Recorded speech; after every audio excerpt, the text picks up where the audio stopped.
start, you go get me water. Well, my bed's right here. Nose or something like that. There you go. Oh, we're good. We're good. But it really is an honor just to be here tonight and to share my story with you guys.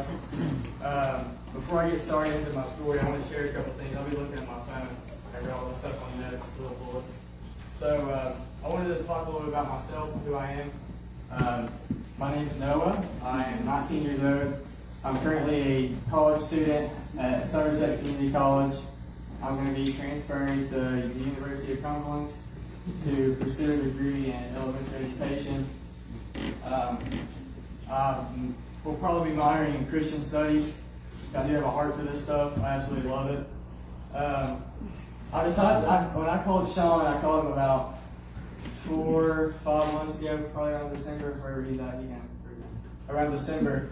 Well, like 2 weeks before I called him, I had this feeling in my heart I needed to share with you guys, just to share my story. There's freedom in this, so and there's hopefully freedom for you guys as well. Yeah. But I called Sean, and I was like, hey man, I'm wanting to share my story. And he was like, well, it's going to be like 5 months. I was like, oh, great, because like, it just put even more pressure on me. It's like, oh, yeah, 5 months to share my story.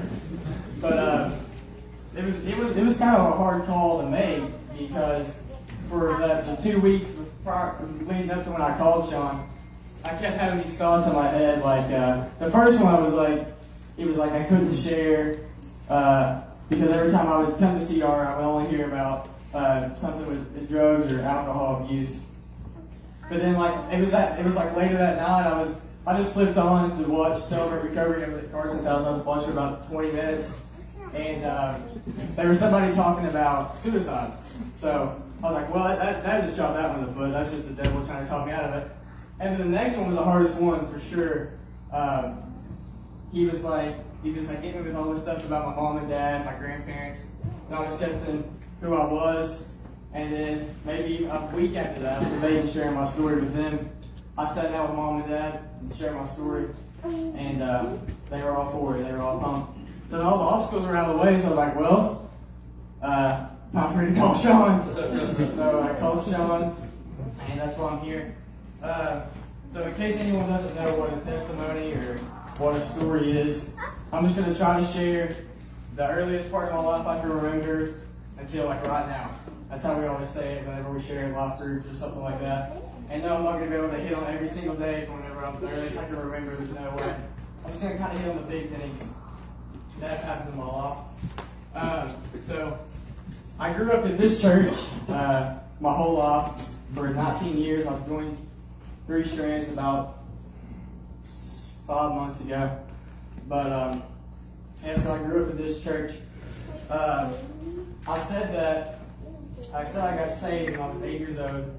But I would say that like if I really experienced that love and grace of Christ as I did when I was 8 years old, like I did a year and a half ago, or however long, a year and 4 months ago, there's no way I would have ran from that perfect love, that the love that just drowns you out. So, and at the same time, when I was 8 years old, I know for a fact I believe in Santa Claus. Hopefully there's no kids in there. Oh gosh. Uh-oh. Oh man, my bad. I messed up. Well, I'm already here, so I might as well wrap. I might as well say what I was going to say. So, so at that time I believed in Santa Claus, Tooth Fairy, the Easter Bunny. So there's no way at 8 years old I could distinguish between fantasy and reality. There's no way. I mean, I believed in Santa Claus, right? So I mean, there's no way I knew what was real and what wasn't real. There's no way I knew that there really was a God. I would say at 8 years old, maybe, but I'm not for sure. So I'm going to kind of flash forward a little bit. So elementary for me was just a lot of basketball. That's about it. A lot of basketball and basketball and basketball. That's about all it consisted of. But middle school is when everything hit the fan for me. So my 7th grade year, I don't know if anybody has any kids in middle school or not, but you know, like your kids are absolutely like on something else when they're in middle school. Like they're this crazy, raging with like hormones and like this crazy stuff. And I know, like, whenever I was in 7th grade, people in school would always refer to me as a Christian good kid. The kid that didn't do anything wrong. I remember like some people would like call me like virgin ears and stuff like that, which is like I wish they still would have called me that, but it was all false. Like that wasn't true because like I was already at 7th grade. I started to experiment with different temptations. At that age, like the devil comes hard at you. Everybody around you in middle school is talking about sex, pornography, drugs, alcohol. Even in 7th grade, kids are doing that stuff already. So I began to start to get tempted, started to find out what all this stuff was. So I started to experiment with pornography in 7th grade, and I'll get to this in a minute, but that choice did not stay a choice. That choice became my identity, and it was like in a matter of probably a year. I was already a slave to pornography, and you know that stuff is like a drug. It really is. It really is. It is like it's bad. Like your mind is the only thing you can think about. Like you get home from school and you're like, oh, I want to do this, I want to do that, watch porn, masturbate. That's all you think about. And I was a slave to that. It was bad. So I'm going to flash forward a little bit. So my 8th grade year, I'm continuing these things, these bad habits. I would say probably no one knew in middle school that I was that kid. They all still thought I was this good Christian kid. But deep down, like, I wasn't a good Christian kid. I wasn't following Jesus at all. So all these bad habits are continuing to get worse and worse and worse. They just keep getting worse. So in 8th grade, fall break, I don't know what day it was, but we were on fall break. It was like 7 a.m. probably, I don't know. I just heard my mom, like, she was just like screaming. So I was like, what is going on? Like, what is going on? So I get up out of my bed, I walk towards the bathroom, and I couldn't even understand what she was saying, really. She was just like, it's your uncle. I was like, what? Like, what is my uncle? Like, what about him? And she was like, yeah, she couldn't really form a sentence. But she was just like, your Uncle Ronnie's been in a car accident. And I was like, well, like, how is he? Is he okay? And she was like, no, he died. So that was just a tragic loss. That was the first loss in our family. That's the first loss I've ever experienced. And that does something to you. It really does. And like, especially when you don't know how to handle a loss. So 8th grade, that happens, and then so we go over, and I'm already close with some older people. I'm not going to name drop anybody who because I'm not going to do that. But so I was friends with some older people, some guys who were a little bit older than me. And I said a little bit older, he was probably a junior in high school, and I've seen how like they dealt with that death. And it began to like make me want to do that stuff too. It wasn't just like I was like already fooling around with pornography, and whenever this struck, it was even worse. Like I was like running to it even more. It was like it was my God. Pornography was my God. I ran to that stuff. But at this time, whenever he died, I started, like I said, I was hanging out with some older people, and they were already like smoking and drinking, but smoking weed, drinking alcohol, smoking cigarettes, about anything just they could get their hands on, really. Just to get that simple fix so they have to deal with that death. But, so I began to like, all right, I like him a lot. He's cool. So I didn't start smoking weed, but I did begin to like experiment just like smoking cigarettes. So in 8th grade, I was smoking cigarettes, which is absolutely crazy. So I was smoking cigarettes and going down this horrible path. Just kept doing it. This process continued. Me smoking and pornography. And I'm just going to go on forward to a little bit more. No, I can walk back from So 9th grade year was kind of like the exact same thing. It was the exact same thing. But my addictions and pornography have grown. It just keeps getting worse. It does. You start watching it more and more. Just all the time, watching it. And I'm still smoking cigarettes. I began to always I would talk about, oh, let's go out and get drunk. All that was just all talk. I don't know. Who knows? I might have if I would have been put in my face. But thank God that He kept me away from that for sure, because I have an addictive personality. But ninth grade year, it's continued with these bad habits. This pornography. The same thing over and over again. And eventually, when you watch something so much, you try to implement this stuff. I was watching it, but I was planning on having sex.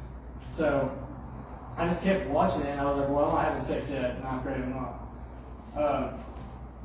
But ninth grade, I was starting to get pretty good at towards the end of the ninth grade year. I was starting to get better at basketball. I started to grow a little bit more. So I was like, okay, I'm done smoking cigarettes. That's what made me just stop smoking cigarettes, was me playing a sport. So I finally just quit doing that right at the end of my ninth grade year, going into sophomore year. And sophomore year was it was something else. So my sophomore year, I was continuing these habits still, but this time I met a girl. I met this girl. She came over from another country, so I started talking to this girl, and it was bound to happen. I'm already watching porn. I'm already all into sex. It's bound to happen. I'm bound to mess up with this girl. So I started dating this girl. Probably a month in, we're already screwing around big time. Absolutely, just jacking it up. Sorry, yeah, I'm pretty sorry. In case you don't know me, I'm pretty sorry. So I'm just messing around with this girl, and it's going from one thing. It doesn't just start out with you just making out with somebody. It goes from making out to other things, and then eventually you're having sex. So not only was I deep into my pornography addiction, now I'm out having sex. So now I'm struggling with two monsters. And at this same time, I start picking up these habits, just dropping F-bombs, just cussing like crazy. Every sentence I would say was swearing. There's no doubt about it. Every single sentence I would say, I was just talking it up, cussing it up. And if you'd have asked me my sophomore year, if you'd have asked me if I was a Christian, I would have said, yeah, without a doubt. That I was not a Christian. I was not somebody obedient to Jesus, following. So I'm going to continue throughout my sophomore year. Sophomore year, COVID struck. So this was in 2020, COVID struck. And I was dating this girl. We were probably dating for 6 months at the time. I don't really remember. It's close to that, yeah. So she has to as soon as COVID hit, she had to just go back home. She there was no saying goodbye. Yeah, I probably only seen her as soon as COVID hit and the schools closed down. There was probably 3 days left. I haven't seen her, and it was just out of nowhere. They're like, hey, your ticket's here. You're going. So that was just tragic. It was absolutely tragic because at that time, that girl was my world at that time. That girl was everything she was my number one. She was my number one at that time. So she goes back home, and whenever if you have a person in front of the Lord, if you have someone who's number one in front of God, they're going to let you down.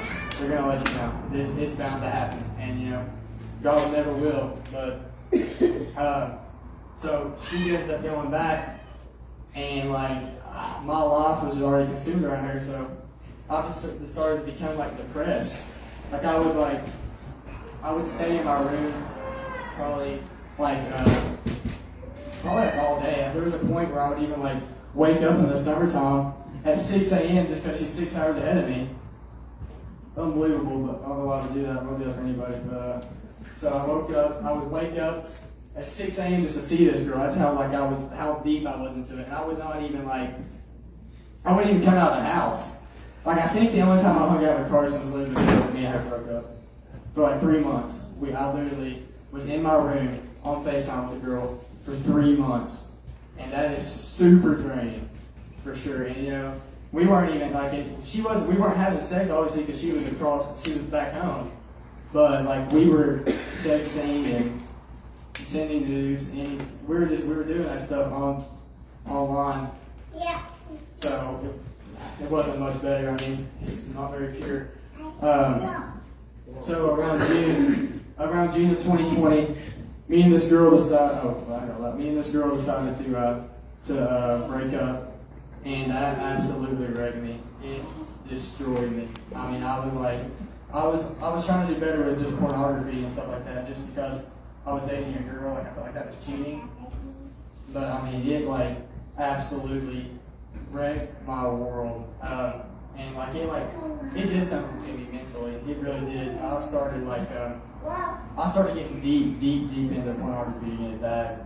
And it wasn't just pornography. Now I'm on Snapchat, texting tons of girls, just because I was so lonely.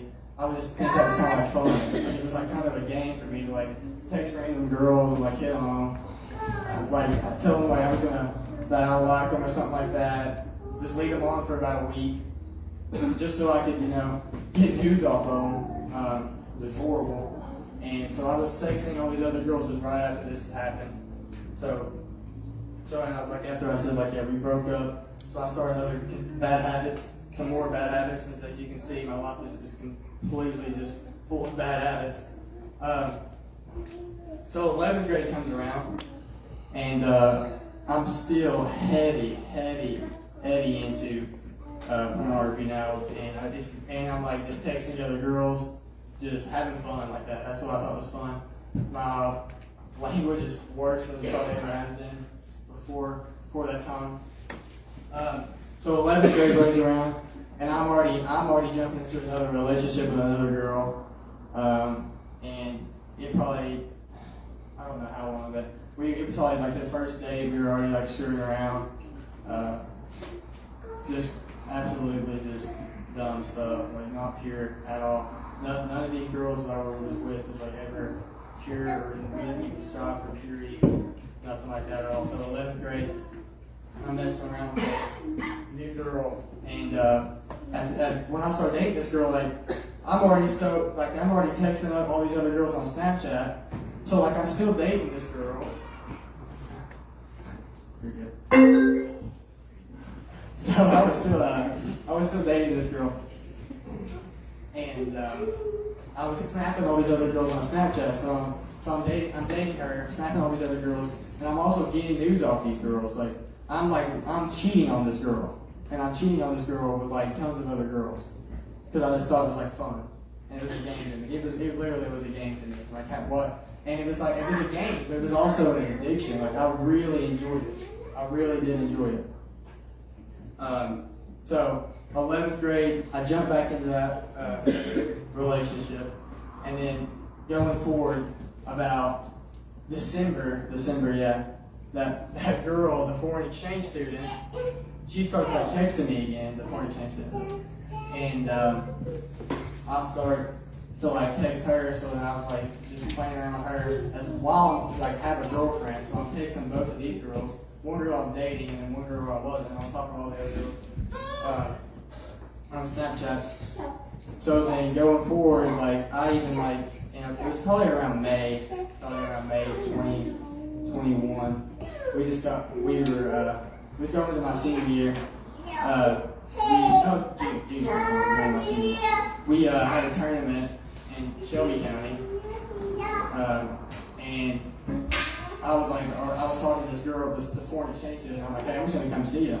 So I was and the truth is the only reason I wanted to go see her is just so I can get that sexual high. That's it. That's the only reason. Well, that's the only thing that made me want to go see her, was just so I could screw around. And I ended up going to see her in Spain, and that's all we really did was screw around the whole time. And at this time too, I'm still heavy into pornography, heavy into it. Still, so the 7th grade all the way up to now, I'm still into pornography, bad. But like, it's to the point now, at this point of my life, like I'm in school and like, I'm bragging about this stuff. Like, I'm bragging about how many girls I text, how many girls I'm getting nudes off of, while I'm out having sex. I'm like, we were bragging about that stuff.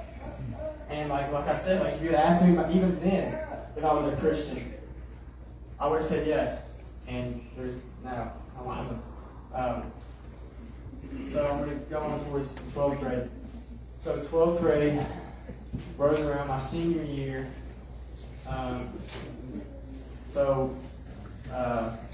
We start out the senior year, it's going okay. I end up getting COVID, so I'm out. I was probably out of school for like 3 days. But then my aunt, she came down with COVID. And it absolutely wrecked me. It really did. It's like we would like I was just expecting everything to be alright.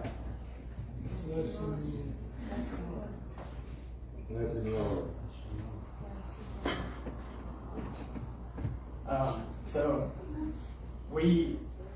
she's probably first day whenever she finally went to the hospital, I think it took like a day until they put her on the vent, right? So yeah, so like a day she was already on the vent. And it does something to your brain. It does something to you walking in on somebody, going to see him, and then just laying there. Watch it more. You can't do anything about it. Then just laying there, they're not even breathing on her anymore. And it just crushed me. And again, I didn't run to the Lord. I just kept doing my own thing, expecting to change.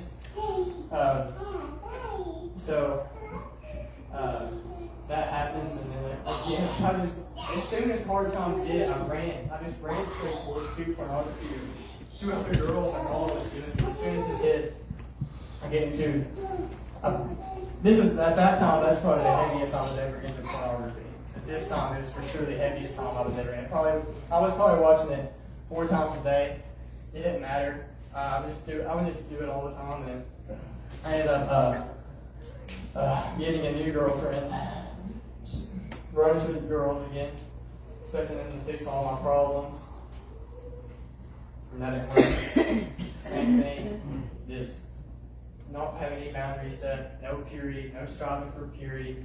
Probably 2 weeks into that, we're already like having sex. So there was nothing good going on there. And the pornography was still horrible. I was still watching porn while out having sex with this girl. But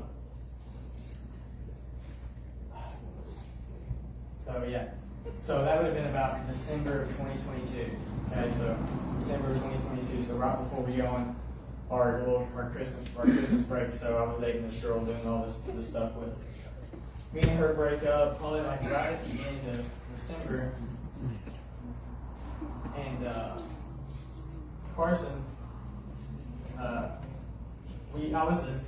was down bad. I was still into that stuff big time.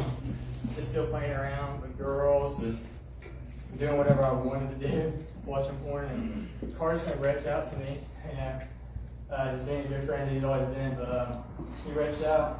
It was probably January, and he was like, hey man, come to the locker with me tonight. I was like, what the heck? I was like, we used to go. I would always tell like Dave, I was like, well, the only time I used to go was like if there was like a pretty girl at locker. That's the only time I would go. But this time I actually went. Carson got me to go. Well, he invited me to go. He didn't give me to go. So I show up. I really wasn't expecting anything to happen. I really wasn't. But that's how it is with a lot of people.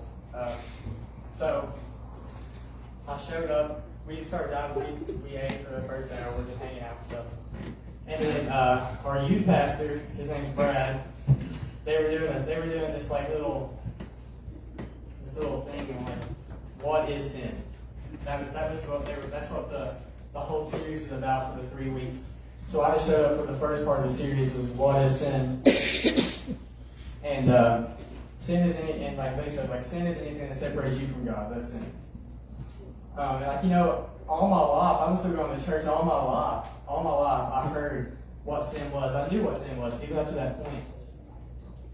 But there was just like there was something about that night. I can't explain it. Like I had this burn in my heart. I was like, Noah, you gotta like wake up.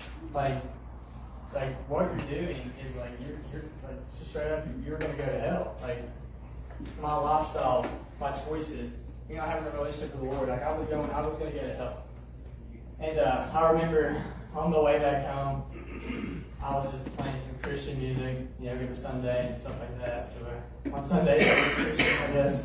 But this was legit, so I was driving home playing some Christian music. I get home, and I was going up to my bed. I get up in my bed, and I grab my Bible, and I'm like, all right, the heck with it, like I'm going to read.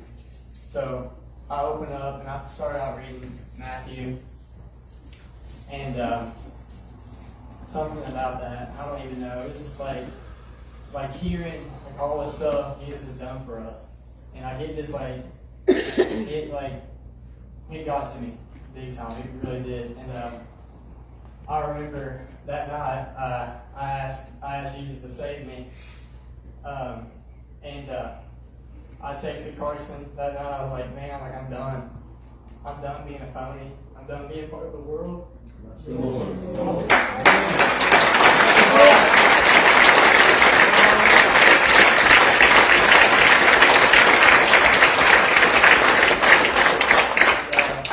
So I text Carson like, I'm done. I'm so done with this crap, dude.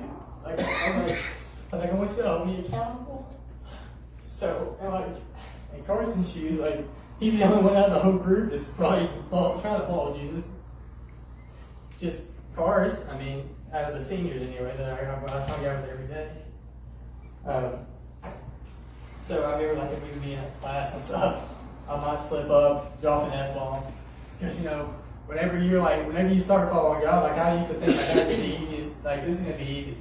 This is gonna be so easy, yeah. Well that's a lie. It's not. Amen. So he would like always hold me accountable for stuff like that. I'd say something, he'd be like, hey, like come on. So eventually I got to the point where I broke those habits of of cussing and stuff like that. I'm already trying to stop with pornography. I'm not out having sex. So him just reaching out, it's just that's all it takes. It just took him just texting me. Say, hey, let's go to Oscar.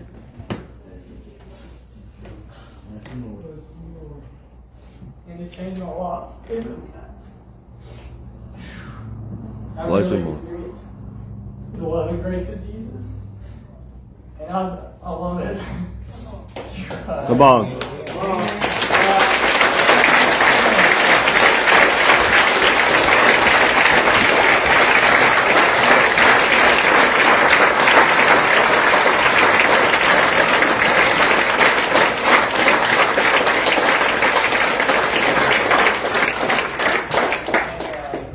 I'm so weak, but that's how I like it. If I wanted to depend on the Lord, I wouldn't have any other way. I'm so weak. Let the Lord provides.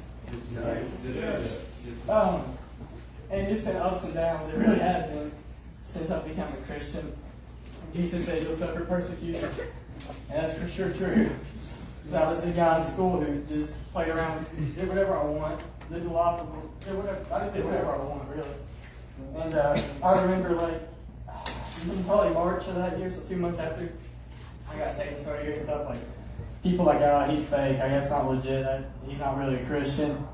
And that bothered me. It really bothered me. It ticked me off that people were saying this stuff. But I just got to the point where I was just I was caring too much about what other people thought about my relationship with the Lord. And I eventually just got to the point where every time they'd say something, I just shrug it off. Just keep shrugging it off. And I don't know if those same people would say the same stuff now. If they did, okay. But we got a college life group. So this is about the flash forward 4 months. So it was going to take all the way up to the day. So I joined a college life group. I'm already part of the life group, so me and Carson, we graduated. So we went straight over to the college life group, and it's been awesome. It's really been such a blessing just to grow with all these people, and most of them are here. Well, a lot of them are here, which is awesome. This is great to see you guys come out and support. I appreciate it. But it's just been amazing. It's just been a blessing, you know. And like I would just say this, you know, I'm so happy like that I went through all that horrible stuff that I went through. Because like if I wouldn't have went through all that horrible stuff, it's until where I'd be at. You know, it's until I never decided to follow Jesus. So I'm just so happy that I've experienced that stuff. I regret it. I do. I don't like the decisions of my past. But if it wasn't for those decisions, I probably wouldn't be here today telling you about the love and grace of Jesus Christ. Amen. Amen. So I'm about to wrap up. I don't really know how long it took, but before I was going to wrap up, so yeah, but I wanted to like share something that I heard about probably 4 or 5 months ago. I was just on Facebook watch, and something popped up, and I was like, oh, this is interesting, let's watch it. So it was this preacher, and he was sharing the gospel, and this is not my story, so I'm about to share somebody else's, but it just hit me so hard, just like how much Jesus loves us. So this guy, he was talking about, he said there was this mom and a boy who lived in Florida, and they lived at a lake house. They lived out on a lake house. So in Florida, the gators are crazy and swampy. So the boy, it was a summer day, and the boy was like, he was hot. He was like, Mom, I'm gonna go jump in the water. And she's like, okay, I'm gonna go inside, get supper ready. So the boy jumps in the water, goes out, swims out in the middle of the water. The mom's inside doing the dishes and stuff, and she sees like this gator like creep in from on the side of the water, and he's out in the middle of the water. She sees him creeping in the water, so she runs out. She's still got to run to get to him, and she runs out screaming, "There's a gator! There's a gator!" So the boy starts like panicking all the way back to the shore, all the way back. And the mom finally gets to the shore, and she grabs a hold of the boy. But at the same time that she grabs a hold of that kid, the gator jumped up and grabbed the kid's legs. So this mom's pulling with this it's like a tug of war with her kid. She's pulling this alligator, just pull her kid out of the alligator's mouth. The alligator chomped down on his leg, and she's screaming. And somebody drove by her just screaming. So the guy goes out. He has a gun, runs out there, and he shoots the gator. So he kills the gator. The ambulance shows up and takes this boy to the hospital. You know, his legs are probably like almost gone. If you can imagine being bit by a gator, and then they pull on you while your mom's pulling on you. Your legs are probably almost destroyed. But so they get to the hospital. He had to have surgery. So for like 2 or 3 days, he didn't have any visitors. But finally, after like the 3rd day, some people from the news media showed up. So these people from the news media show up, and they walk in and they're like, "Hey, let me see your legs. Let me see where they're trying to get pictures of it and stuff, so they can share the story."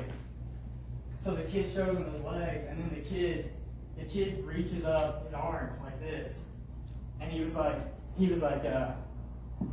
"This is the scars on my arms because my mom would let go of me." And that's what I was gonna say. Like, someone else has scars in their hands. They don't want to let go of us either. Wow. And so many times we just run from it. We run from it. But he's reaching out his hand, and all you gotta do is just grab on. He'll